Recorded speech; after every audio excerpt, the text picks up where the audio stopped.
Olá, pessoal, sejam bem-vindos ao nosso canal Matemática e Cidadania.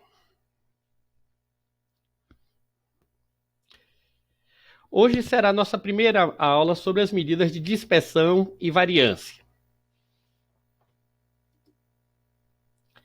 Vamos começar com essa fábula estatística. Um homem foi informado que a profundidade média de um rio era 1 metro. Como ele tinha 1,80 m de altura, mesmo não sabendo nadar, tentou atravessar o rio e se afogou.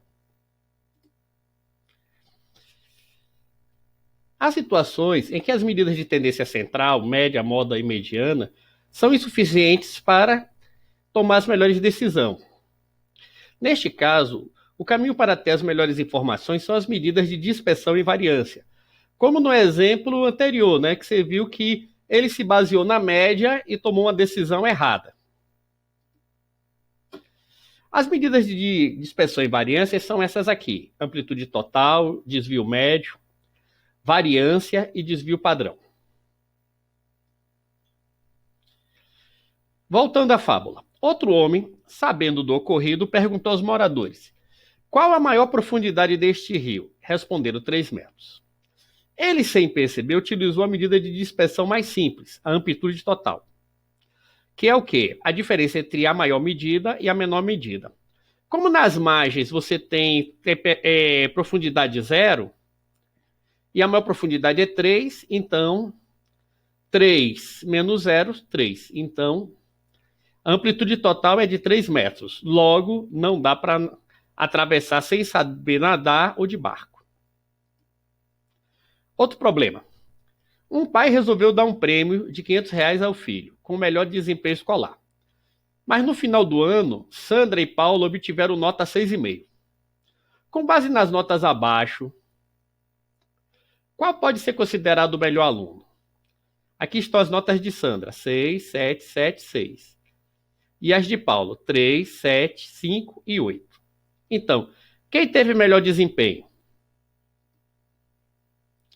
Com base na amplitude total, o pai deu prêmio a Sandra, pois sua nota variou menos. Note que a maior nota de Sandra foi 7 e a menor foi 6, então variou só 1. Ao passo que Paulo variou de 8 a 3. Então variou 5. A amplitude total dele é de 5.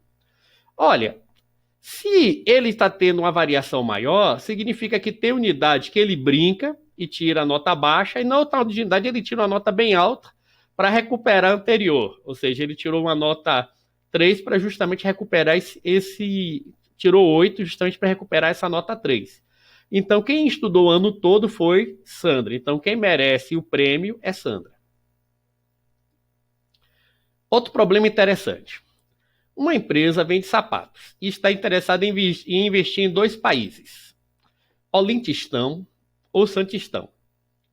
Mas não sabe qual abrir uma filial primeiro, pois os 2 possuem renda per capita de R$ 10.000 por ano, em uma população mais ou menos igual.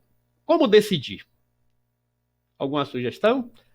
Bom, o executivo da empresa perguntou qual o salário mínimo de cada país, e o resultado foi: no Olintistão, o salário mínimo é de R$ 3.000, e no Santistão é de R$ 900. Neste caso, o Olintistão venceu, pois com o resultado ficou claro que a renda no primeiro país é mais distribuída e, portanto, haveria mais consumidores de sapatos. Porque como aqui tem um salário mínimo maior, a renda desse país está mais distribuída, ela não está concentrada. Então tem mais gente com dinheiro para poder comprar sapatos. E uma observação importante, que vale principalmente para o nosso Brasil. Se um país é rico, mas a renda é mal distribuída, o povo tende a viver mal, pois pouco ficam com toda a riqueza e a maioria passa necessidade. Isso acontece muito, muito em países como o Brasil. A gente olha o tamanho do nosso PIB ou nossa renda per capita e o país aparece como rico. E aí você anda pela rua e vê um monte de gente pobre. Por quê? Porque a renda está mal distribuída. Deixe seu like. Obrigado por assistir a nossa aula e até a nossa próxima aula, quando continuaremos a falar de dispersão e variância. Obrigado. Fique com Deus.